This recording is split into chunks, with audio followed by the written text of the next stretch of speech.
Hello, everyone. I'm happy to have another young Indian with us.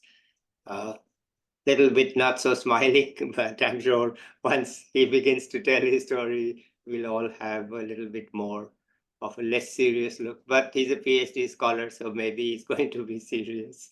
Anyway, right now we have with us Arslan. Let's listen to him. Over to you, Arslan. Yeah, so thank you for inviting me to this podcast. I was born and brought up in a small town in western UP called Pilibhit. I did my initial schooling from there. Then I shifted to Aligarh Muslim University where I did my bachelor's and master's in political science. So after my master's, I'm doing a PhD from National Institute of Advanced Studies in Bangalore. I'm working in urban studies, and my topic is I'm looking at urban residential segregation in cities like Delhi and how the creation of these Muslim neighborhoods, so-called Muslim neighborhoods, or ghettos as we call them. I'm looking at their production and how what role does communal violence play in the production of these neighborhoods. Okay, let's continue. Yeah. Uh, uh, in my research, I am looking at the production of these neighborhoods. How I came about to know to research about this topic is I did a master's in political science and I was very curious about topic of communal violence.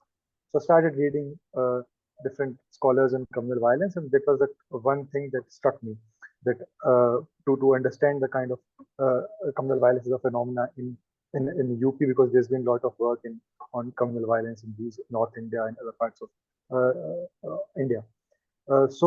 Then I started reading more and more on the violence part, and I thought that there is one connection, which is communal violence and how they lead to the creation of segregated neighborhoods like the so-called Muslim ghettos. So now I'm trying to look at the link between the two and how people who are fearful because of their religious identities move to and resort to living in neighborhoods that are constructed on the base of similar religious or caste identity, and how that relationship plays out in the urban India. Shall I talk about more? Sure, you have the floor. Go ahead, talk what you want to talk. Or you are going to ask some questions? No questions from me. You go ahead and talk about what you are doing, what you have done. It's your free time. It's not an interview. This is different. You are free to talk. Go ahead. Ah, so one part of my research is also where I'm looking at urban social movements and how a movement like last year, I think 2020, we saw a movement, Shaheen Bagh movement, against the CAA law, and so I've also that was a thing that was very much I'm still very much interested in, and that was a phenomena that was, I think, very new when it comes to urban India. So a part of my research is also looking at that protest and situate it in the broader context of urban social movements, and how people who are part and parcel of the urban try to reclaim the space, and how their right to city and these rights are manifesting in the urban. Uh, that is what I'm looking at in my research. Uh, Other than that, so one thing that I'm also concerned about when I'm talking about these things is my positionality as a researcher. So me coming from a Muslim background may have some preconceived notions, some biases that can emerge in my research. So that is what I'm still grappling with. But nevertheless, people who are from outside the community will also have some biases that may affect their perspective on the production of these neighborhoods. So I think I'm conscious of my bias. So what I can do is to try to try to limit it and try to reflect on my positionality and how I position as a researcher. Yes. Okay. All right. You talked about your professional. Why don't you talk about the personal? Yeah. What was life in Pilibhit like? What was it to move to AMU? Uh, where did you do your bachelor? So tell us some decisions along your life, how you made those choices, what it was like, and what is it like to move to Bengaluru. So tell us something personal. Yeah. So, so I was born in Philippines, in a small town just UP. My initial study, I did schooling. The initial schooling was done in a town adjacent called Bareilly. So after then, I moved back to Philippines and completed my schooling from CBSE board school. From there, life there was like a uh, uh, I'll be a bit nostalgic talking about life when I was growing up. So I am a very introverted person. I do not, so I don't have many friends from school. All the friends that I have are like my cousins and all. So that's where I was born and brought up among those people. So I had a joint family where everybody was there, and that is the thing that I still cherish. After my 10th class, so you in India, for your intermediate you have to choose between science, commerce, and arts. So I was not good in subject of sciences. I was not good in physics and chemistry, but still, if you score good in 10th, you are supposed to choose science. So that's what I did. So I chose science, but still I was not good in physics, chemistry. I was a little bit fine in biology. But once I did my intermediate, it became more clearer that I can't do science. I don't understand physics and chemistry. If I continue on in this field, then I'll not be able to excel in this field. So and also in the process in my 11th and 12th class, I became more interested in civil services. I thought maybe I'll go for the UPSC.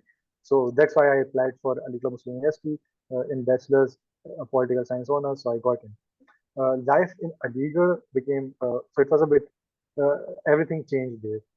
So I, who was a very introverted person, who used to sit on the last bench, who did not used to to people, who did not used to hang around with friends. It changed when I came to this new city where nobody knew me. So I started to talk to people. I started to hang out more. So still, I do not have friends from my school, but all the friends that I have are from my bachelor's and master's. There, I chose political science because political science is something that interested me and still interests me. Uh, uh, I felt one thing that in my 11th and 12th class where I was uh, studying physics, chemistry, and bio, but still was interested in politics and history and was reading those subjects, even when it was not required for me to read them for academics. But still, I was reading. So I thought that is something that interests me because I'm reading this without any ulterior motive. So I started reading that, and I thought politics was something that I really liked. Then in my bachelor's and master, I did my politics and then history and then English literature. Uh, there I started uh, developing my sense of uh, uh, academic interest in what I wanted to do. So earlier I was like everybody in India who is doing and political science or economics or history honors, everybody wants most of them in India like want to go to civil services. I also wanted to go for civil services. I prepared for one year my masters, and then I shifted my focus on academics. So I thought I'll give NET JRF a try. I applied for it and I prepared a bit, and then I cleared it in the first attempt.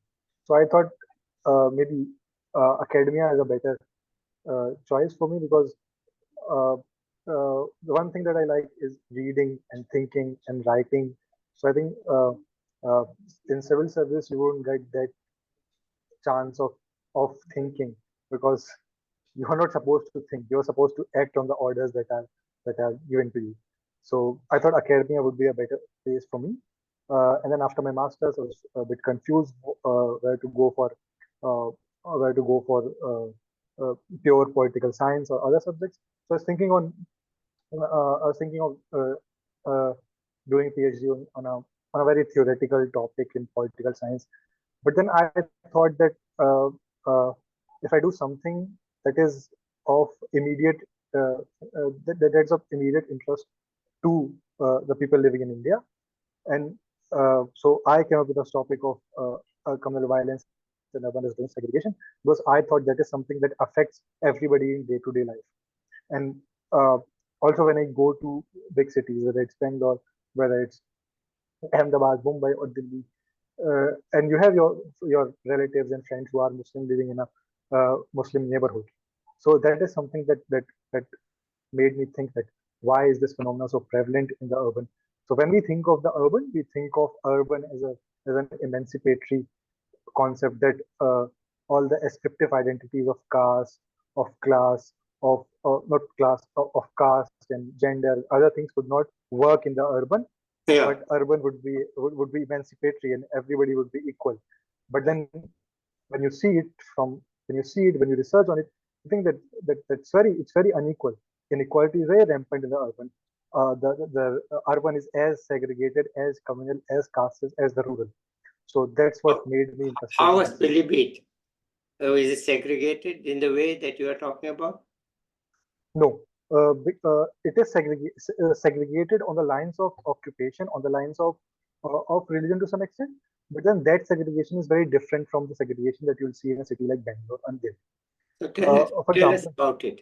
yeah, yeah. For example, even in small cities, people live with their caste and religion. But then the difference is that state would not be absent from those neighborhoods. So even though in my mohalla in Pilibhit everybody was Muslim, but still there would be uh, schools, there would be clinics, there would be other kind of amenities provided by the state, and there will be no. But when you come to the urban, you see that the Dalit bastis or the Muslim neighborhoods, you won't find hospitals there, you won't find good parks there, you won't find good other water and electricity, other kind of amenities that are provided by the state. But there is a sense of constant surveillance and policing of the state. The state would be present 24/7, but then in these developmental activities, state is completely absent. Okay. All right. Wonderful. Let's continue. Yeah. So now I came to here in National Institute of Advanced Studies in Bangalore.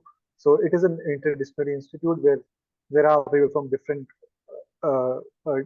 backgrounds and working on topics, collaborating, and I think this was a good decision for me because uh, in India the kind of environment that we have in central universities, like uh, for PhD, is like bit lethargic. It's not very so you go to big universities for PhD and uh, you are not expected to publish much. And here I think it's opposite because at every stage we are expected to write, to attend conferences, to publish. So I think that was a good decision as compared to if I'd gone to any central university or any other place. So here I'm in my I'm in my first year. Just finished my coursework, and now I think from next month I'll be starting my field work, which will be in Delhi. So I'll be looking at these locality of Jamia Nagar in Delhi and look at how what is the historical significance of that locality and when did people started living in that locality. And for example, one word we usually hear is a ghetto, that Muslims there, Muslims here is a ghetto. But I think the scholars have talked about it. The concept of ghetto, when applied to Indian context, it comes with its own baggage of Euro American academia. Uh,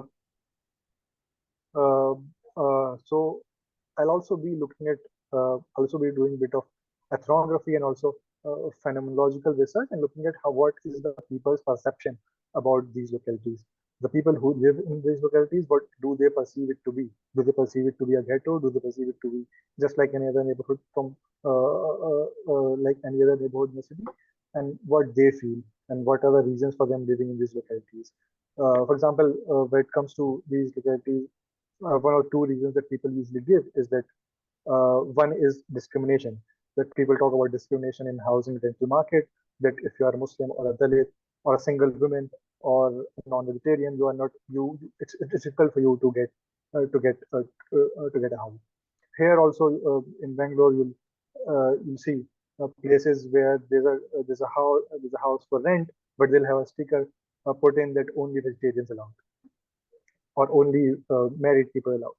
So this is one of the reasons people resort to living in these localities.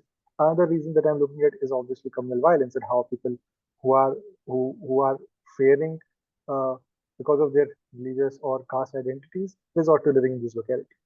Okay. Okay, let me ask you a personal professional question. What you told me is that in school days, you grew up within your family and Muslim friends. Then you went to AMU, which I assume is significantly Muslims, though may not be majority anymore. So this is the first time that you are really functioning in a place that is not predominantly Muslim. You have people of all types there, I assume, since it's national. How does it feel? Is it different or is it Uh, an issue? How does it feel? no, I was born and brought up in the Philippines, but my mohalla was a Muslim, but all my schooling was done in schools that were mixed. But so to Okay, say, not just mixed, but also in a class of 50 people, there would be three or four Muslims. okay, So AMU was an exceptional experience for me. yeah, Rather than that, it's all same because I've been living in a condition where I have been religious minority, but not. But but in AMU also you have people from different backgrounds. yes, I know. But obviously Muslims are majority.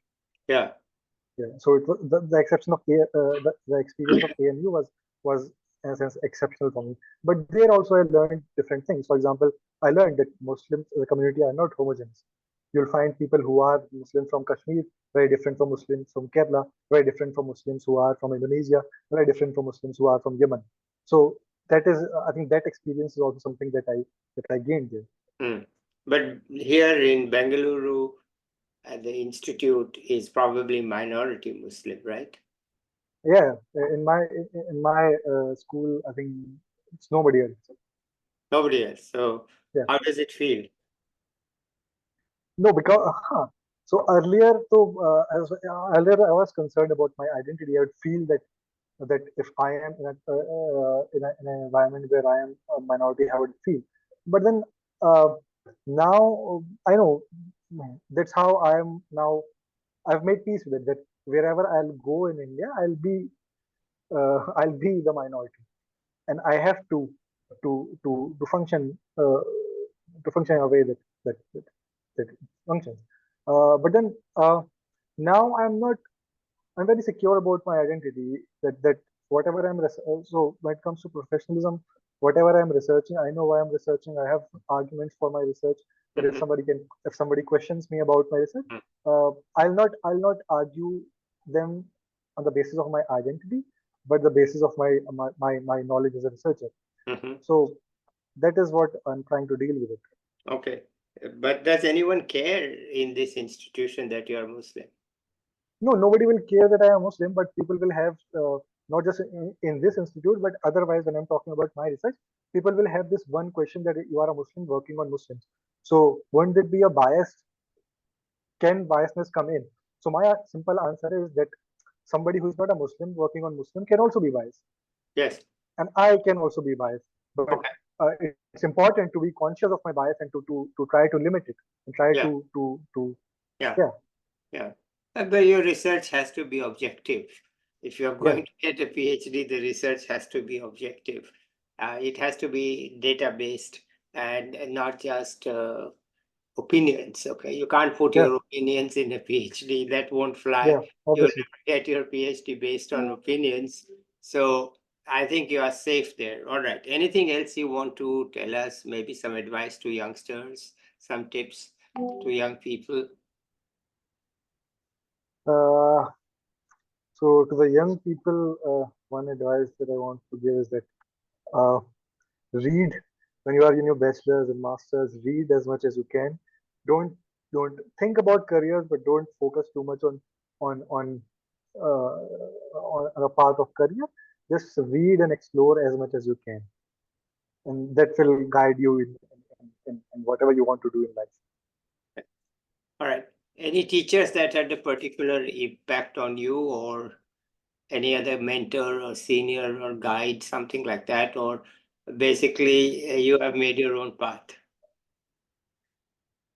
I had teachers who had influenced me. For example, in Aligarh, I had this one teacher, Dr. Parvez Alam. He started teaching us in the bachelor's in first year.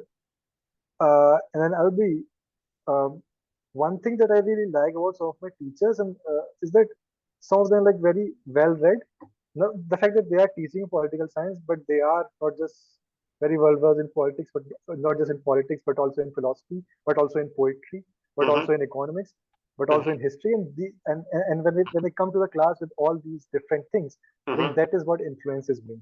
That when I'm in a class and he's teaching a concept in political science and he'll quote a poetry of Aligarh. So that would have a kind of influence on me that this is what I want to do, because research, everybody is doing research. It's not something. That's how you move yourself. Yeah. Okay. Anything else you want to add here? Yeah. No. Okay. All right. Then shall we end it here today? Yeah. Okay. All right. So thank you so much, Arslan. It was a pleasure to listen to you. And let me say to the viewers, bye. I'll be back with another young person or an expert soon. Bye till then.